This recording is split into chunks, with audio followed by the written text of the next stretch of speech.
जेकरा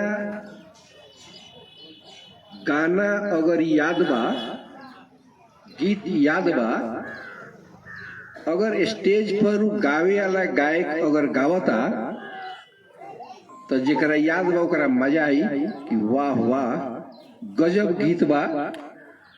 अगर याद नहीं खे तो कोनो मतलब नहीं खे जे का गावतारन का कहतारन। वही लेखा हम उतही ले जाए के प्रयास करतनी। देश नेपाल तो रहले रहे, आजो बढ़ले बा। देश के भीतर राजतंत्र रहे, प्रजातंत्र आइल, गणतंत्र आइल, लोकतंत्र आइल, परिवर्तन होते आइल बा। लेकिन ई परिवर्तन जौन युवा पीढ़ी के द्वारा, युवा पीढ़ी पढ़े वाला वो आंदोलन कर दिलक। बा भाई तो गजबे बात बाटे। पढ़े वाला युवा देश के परिवर्तन करेला आगाड़ी बढ़ गई। वो अपन भविष्य समझ के कि ई देश के पार्टी, देश के संविधान, देश के सरकार हम पढ़तानी काम करेला तो इस सरकार हमरा के काम देवे सकी कि ना, इस सरकार देश के विकास करे सकी कि ना। ये सभी अनुभव करके जेनजेड युवा पीढ़ी के समझ में आ गई बात कि पार्टी सिर्फ कुर्सी लबा, पार्टी सिर्फ सरकार चलावे लबा, वो अपन नैतिकता विचार सभी हटा देले बा। ओकरा समझ में आ गई कि जे कांग्रेस कम्युनिस्ट से कहीं मिली, कम्युनिस्ट माओवादी से मिली, माओवादी मधेसी दल से कहीं मिली, ये तो भाई मिलजुल के हरदम ही सरकार में रह के बजट खाए के विकास के नाम पर कुछो न करे के, ओकरेला चुनाव करेला कहते रहे, चुनाव करते रहे। वैसे युवा समझ गई बात कि ई कुर्सी के हेर फेर में अब पढ़ने के जरूरी नहीं है, अब परिवर्तन के जरूरी बा।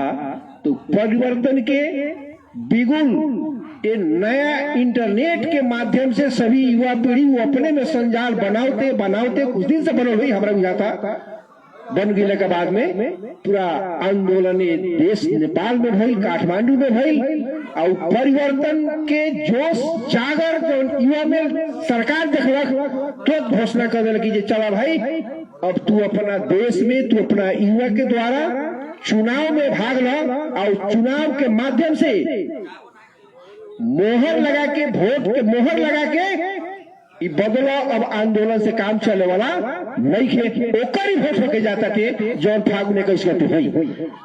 तो अपने सभी लोग से हम आग्रह करेंगे चाहम, गांव के एगो मेंबर हमहू बानी, अपने सभी लोग का बीच में जितना माँ बहन सभी लोग बैठल बाटे, लोग भाई बहन सभी लोग जे बा, सभी लोग हमनी के चेहरा जानता जे करहिया के हवन ये लंग आवेलन।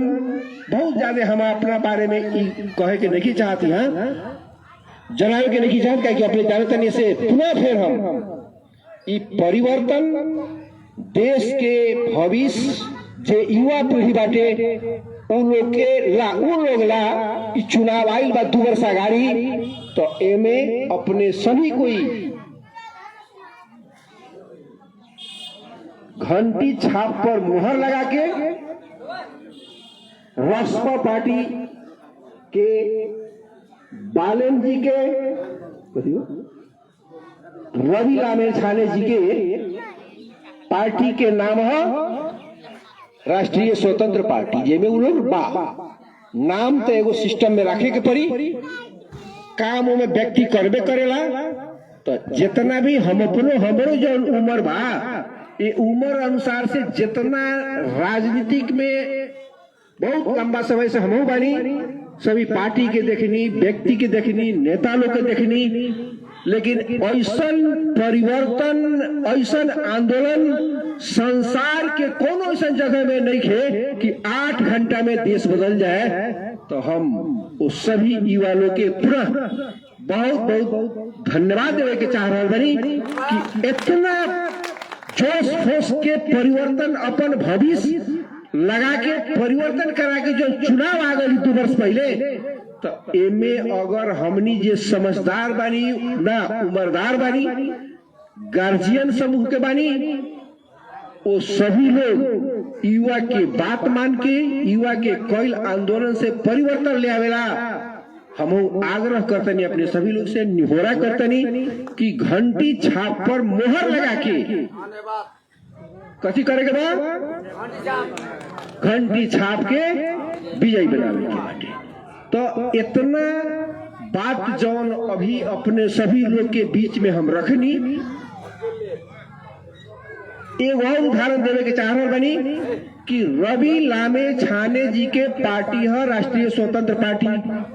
बालन जी के कोनो पार्टी उठी रहे, वो तो निर्दलीय स्वतंत्र उम्मीदवार बन के काठमांडू के मेयर बनल है।